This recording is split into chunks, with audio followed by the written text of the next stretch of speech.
पिता वसु त्वं माता शतक्रतो बभूविथ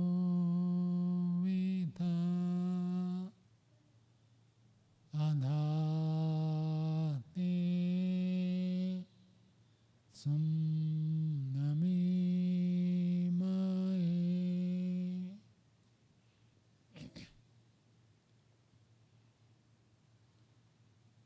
उपस्थित साधक साधिका वृंद,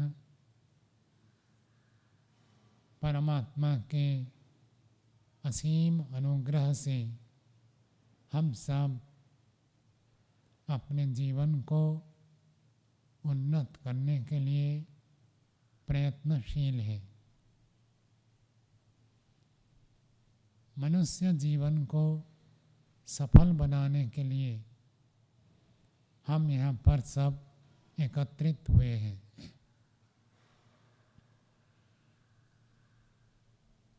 वैदिक धर्म में, वैदिक सिद्धांत में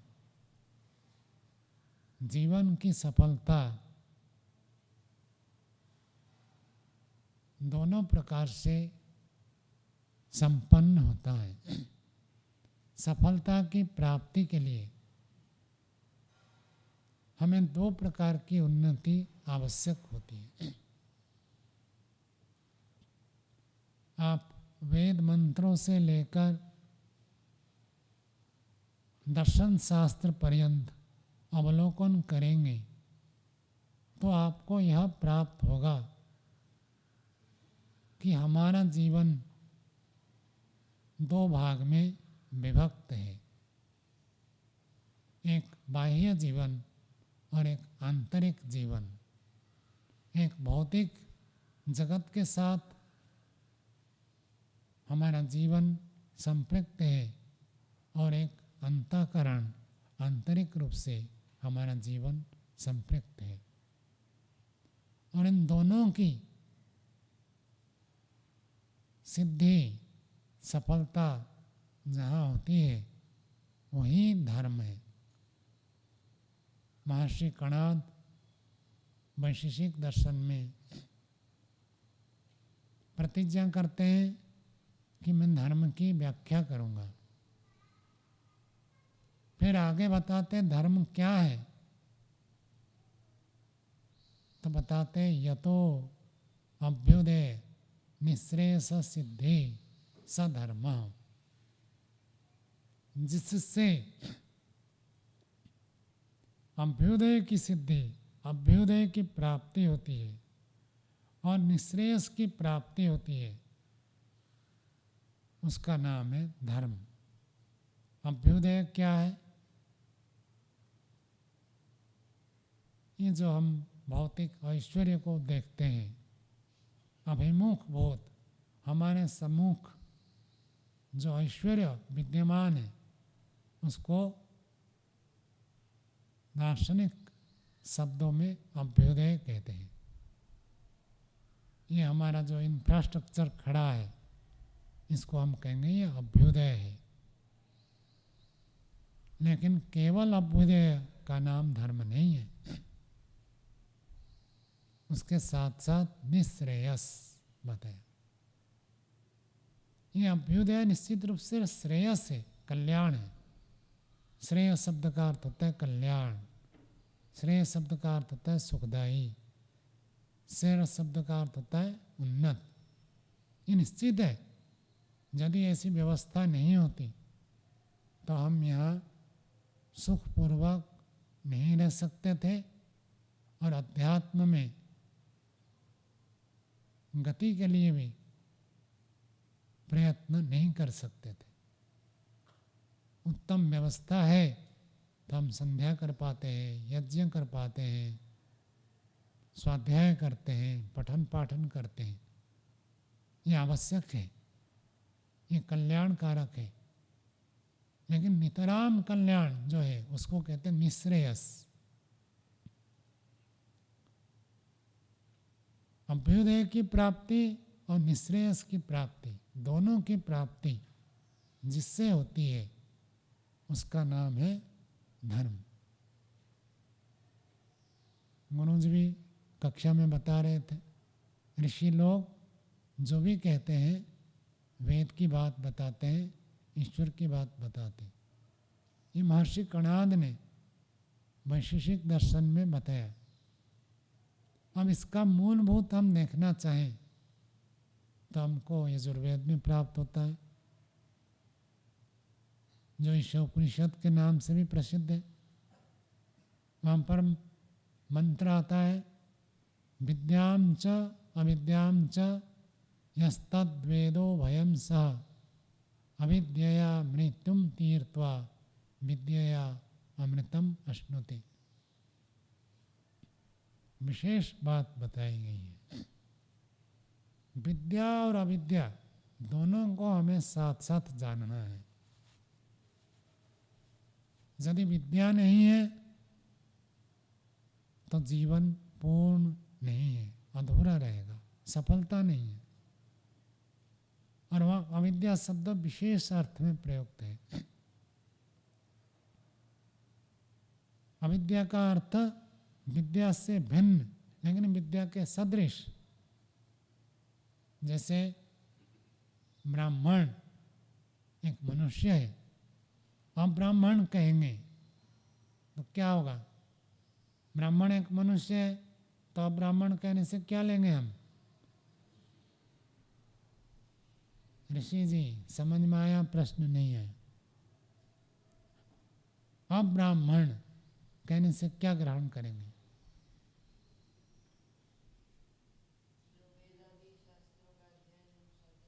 कोई मनुष्य है इतना तो है ना।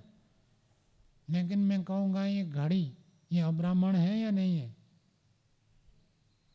बताओ। क्या दो ही तो है आपके पास, एक ब्राह्मण एक अब्राह्मण, तो घड़ी को क्या कहेंगे? ब्राह्मण है अब्राह्मण है? अब्राह्मण। लेकिन मैं कहूँगा एक अब्राह्मण को बुलाओ, तो आप घड़ी को लेकर आएंगे क्या? क्यों नहीं लाएंगे? घड़ी भी तो अब्राह्मण है।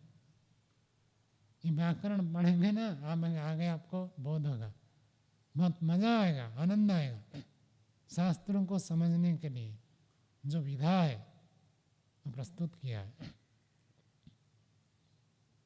हमारे आचार्य लोग बैठे हैं तो वहाँ समास हुआ है। कौन सा समास? नहीं, तत्पुरुष समास हुआ, और उसका अर्थ होता है तद भिन्न तत्सदृश। ब्राह्मण से भिन्न तो होना चाहिए लेकिन ब्राह्मण के सदृश भी होना चाहिए। समझ में आया केदारनाथ जी? घड़ी ब्राह्मण से भिन्न तो है लेकिन ब्राह्मण के सदृश नहीं है। क्षत्रिय वैश्य शूद्र ये ब्राह्मण से भिन्न है और ब्राह्मण के सदृश है। समझ में आई बात? राजेश जी समझ में आया? ठीक। ऐसे ही विद्या का अर्थ क्या लेते हैं हम? ज्ञान। शास्त्रों को पढ़ते हैं, आधुनिक विद्याओं को पढ़ते हैं, वो सब विद्या है। तो अविद्या कहेंगे तो किसको ग्रहण करेंगे? किसको ग्रहण करेंगे मनु जी?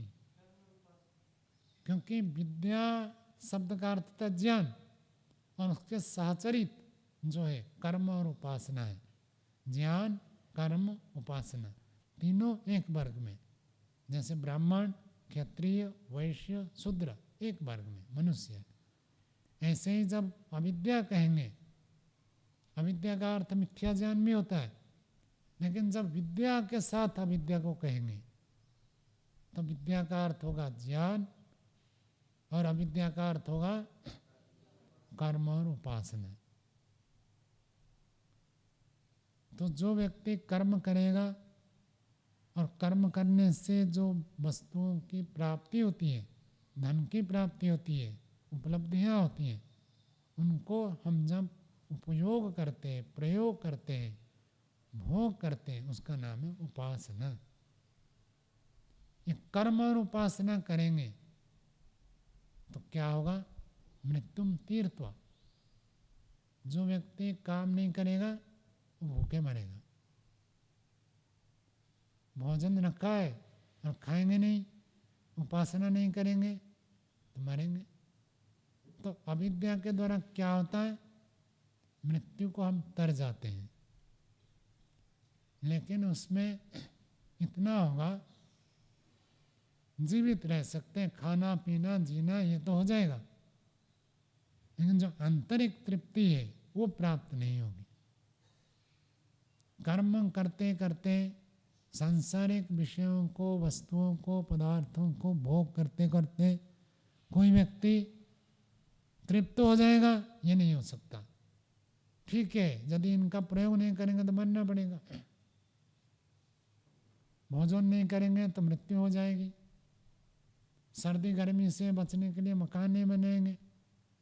यहाँ तो पीछे सुनामी में आई थी, और अभी अभी 2 महीने पहले ही तूफान, 1-2 महीने पहले ही तूफान का प्रभाव रहा। लोगों ने सब दूरभाष करके पूछा आप स्वस्थ सुरक्षित है? मैं कहा नहीं, हमारे यहाँ कोई असुविधा नहीं है। पंडिचेरी में तो हुआ, हम लोग सुरक्षित रह गए। कैसे? क्योंकि यहाँ पर जो व्यवस्था है उसके द्वारा हम मृत्यु से बच जाएंगे। यदि हम पुरुषार्थ करते हैं, कर्म करते हैं, धन उपार्जन करते हैं, वस्तुओं को प्राप्त करते हैं, उनका ठीक ठीक उपयोग करते हैं, मृत्यु से बच जाएंगे। आज चिकित्सा विज्ञान कितना आगे आगे बढ़ रहा है। ऐसी चिकित्सा ना हो तो व्यक्ति मर जाएगा। चिकित्सा के कारण से हम मृत्यु को टाल देते हैं। तो इससे क्या होता है, मृत्युम तीर्थवा, मृत्यु से बच जाएंगे, मरेंगे नहीं, जिएंगे। लेकिन पूर्ण कल्याण इससे नहीं होगा। इसलिए वेद में आगे कहा विद्या अमृतम अश्नुते। यदि अमृत को प्राप्त करना है, पूर्ण तृप्त होना चाहते हैं, अंदर से प्रसन्नता चाहिए, उसके लिए तो विद्या की आवश्यकता है, तत्व ज्ञान की आवश्यकता है। और तत्व ज्ञान के बारे में सभी दर्शनों में विचार किया गया। योग, सांख्य, वैशेषिक, न्याय, वेदांत, सब शास्त्र में तत्व ज्ञान के बारे में चर्चा की गई। तत्व ज्ञान क्या होता है? भौतिक विषयों के बारे में हमें पर्याप्त ज्ञान है, जानना भी चाहिए। वेद का आदेश है विद्या को भी जानो, अविद्या को भी जानो। सांसारिक वस्तुओं को, भौतिक पदार्थों को भी जानो, आध्यात्मिक पदार्थों को भी जानो। तो सांसारिक पदार्थों को हम जानते हैं, खूब उसमें व्यक्ति विकास कर रहा है, करना चाहिए, आवश्यक है, जीवन के लिए उपयुक्त है। यानी उसके साथ साथ हमें आध्यात्मिक ज्ञान भी प्राप्त करना है। तत्व ज्ञान का अर्थ होता है यथार्थ ज्ञान, वास्तविक ज्ञान। इसकी ऊंची अवस्था में बताया जाता है जड़ और चेतन को पृथक पृथक जानना। ये अति आवश्यक है। आज मनुष्य शरीर के लिए चिकित्सा विज्ञान से लेकर विभिन्न प्रकार भौतिक विज्ञान में अनेक विकास किया है, लेकिन आत्मा के लिए ऐसे प्रयास नहीं हो रहा। आत्मा के लिए जो प्रयत्न है वो हमारे ऋषि मुनियों ने अपने ग्रंथों में निर्देश किया है। जैसे भौतिक विज्ञान जीवन के लिए आवश्यक है, उपयोगी है, उसके बिना हम जीवन जी नहीं सकते। ठीक वैसे ही आध्यात्मिक ज्ञान विज्ञान के बिना मनुष्य अंदर से कभी भी तृप्त नहीं हो सकता।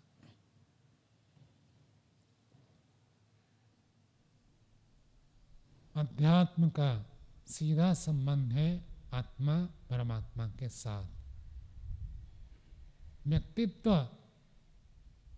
बाहर का व्यक्तित्व तभी विकसित होगा जब व्यक्ति अंदर से प्रसन्न रहेगा। जिसका आंतरिक व्यक्तित्व ऊंचा नहीं है, आदर्श नहीं है, बाहर का व्यक्तित्व विकसित नहीं होगा। कुछ काल के लिए भले वो अभिनय कर सकता है, दिखावा कर सकता है, लेकिन उसका व्यक्तित्व विकसित नहीं होगा।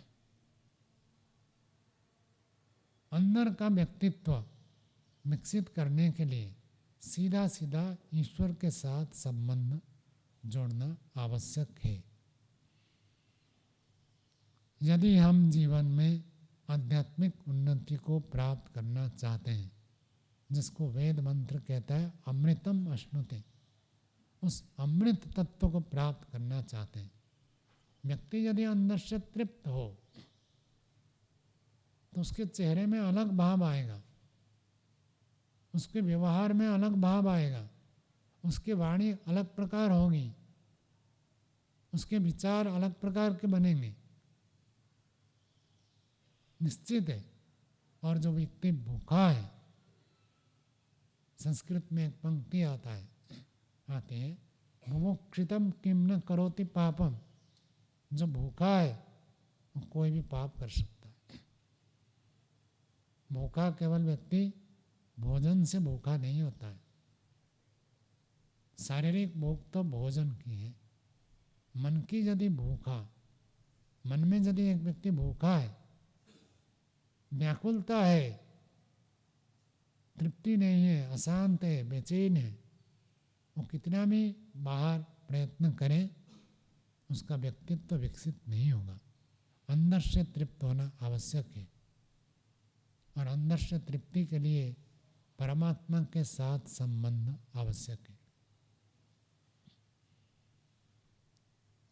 हमारे जीवन में हम यदि स्वयं अवलोकन करें, जन्म से लेकर मृत्यु तक और प्रातः काल से लेकर रात्रि शयन तक कितना समय हम ईश्वर के साथ जुड़ते हैं।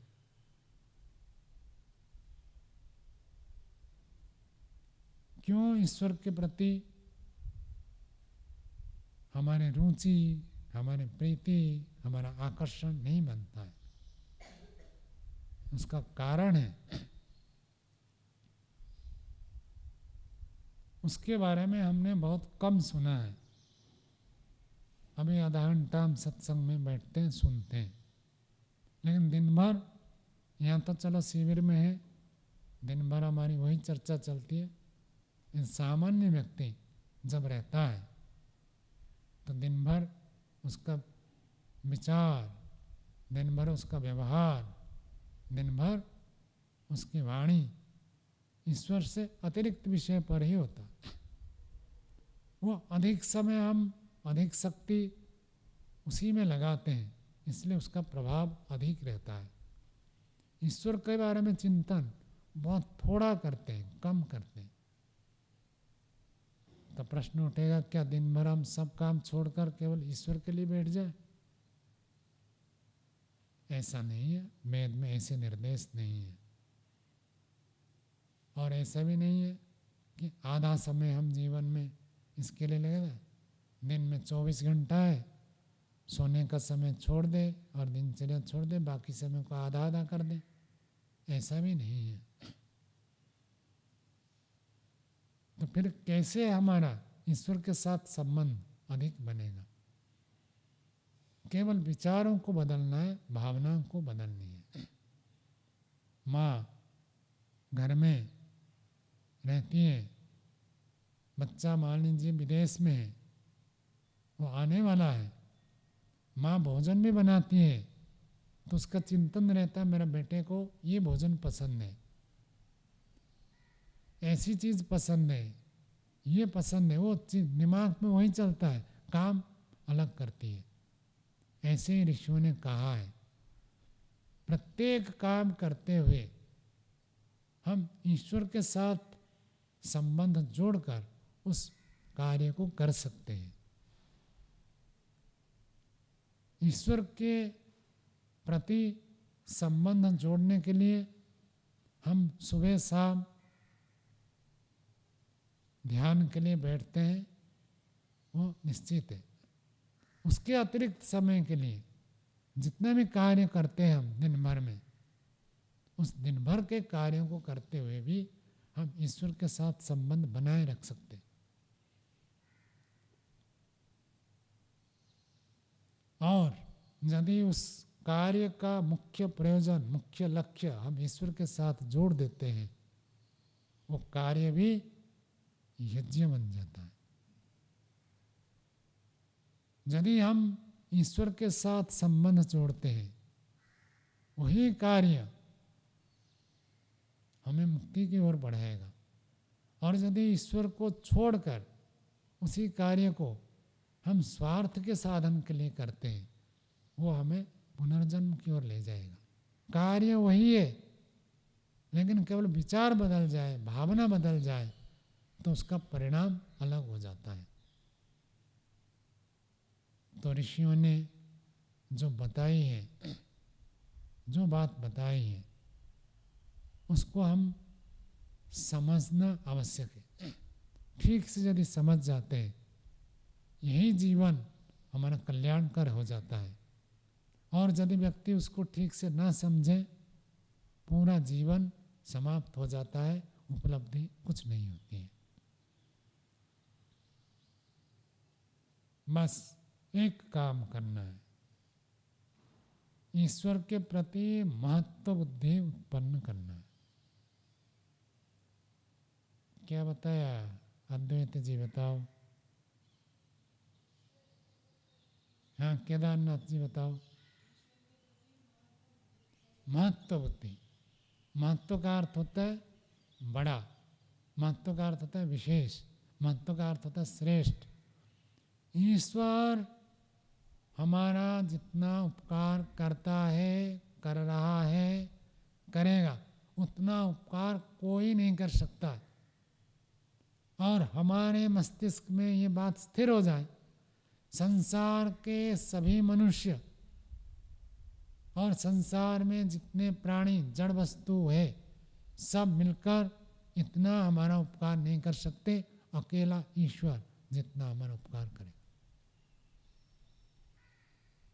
प्रत्येक व्यक्ति हम अपना अपना देख सकते हैं। मैं आपको पूछूंगा, आपके लिए कौन व्यक्ति सबसे प्रिय है? सबका एक एक व्यक्ति होगा, कोई ना कोई होगा। बस यहीं पर हम भूल कर जाते हैं। ईश्वर को हम सबसे प्रिय नहीं मान पाते। पति प्रिय है, पत्नी प्रिय है, माता प्रिय है, पिता प्रिय है, पुत्र प्रिय है, और धन प्रिय है, विद्या प्रिय है, सब कुछ प्रिय है। लेकिन यदि हम ईश्वर से इनमें से किसी को भी अधिक प्रिय मानते हैं, तो ये हमारा आचरण अनुचित है ऋषियों की दृष्टि से। लौकिक दृष्टि को छोड़ दीजिए।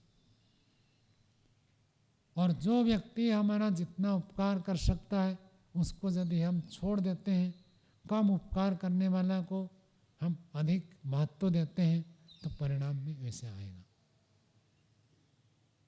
किस व्यक्ति से हमको अधिक लाभ हो सकता है और किस व्यक्ति से कम लाभ हो सकता है, हमेशा श्रेष्ठ को चयन किया जाता है और जो कम है उसको छोड़ दिया जाता है।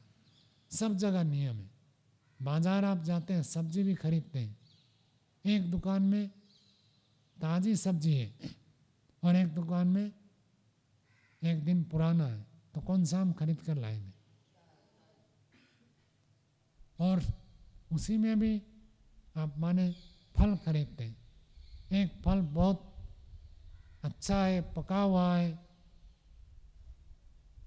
सुंदर है, रस से युक्त है, और एक थोड़ा सूखा हुआ दिख रहा है, तो हम निश्चित रूप से बढ़िया को चुनते हैं। आप लोग कल भंडार खोला था? नहीं, कब खोलते हैं? आज। तो भंडार किसके पास है? तो लोग सब ब्रह्मचारी चुन चुन कर मांगते हैं, या आप जो देते वही ले लेते हैं? वही लेते हैं। यहाँ नियम रखा, और दुकान में जाते हैं तो अपने चयन करते, मुझे ये चाहिए, ये नहीं चाहिए, इस कलर का चाहिए, इस कलर का नहीं चाहिए। दो में से अभी छांटना हो तो हम बढ़िया को छांटते, घटिया को छोड़ देते। बस इतनी ही गलती हमारी हो जाती है, हम ईश्वर को प्राथमिकता नहीं देते हैं। संसार को छोड़ने की बात नहीं है, संसार का प्रयोग भी करना है ईश्वर की प्राप्ति के लिए। बस इतना यदि हमारा ज्ञान बदल जाए तो हमारा कल्याण सुनिश्चित है। ईश्वर को हम प्रथम स्थान दें तो अपने आप जीवन में आंतरिक सुख, शांति, संतोष, प्रसन्नता प्राप्त होगी। समय पूरा हो गया, आगे की चर्चा हम कल करेंगे।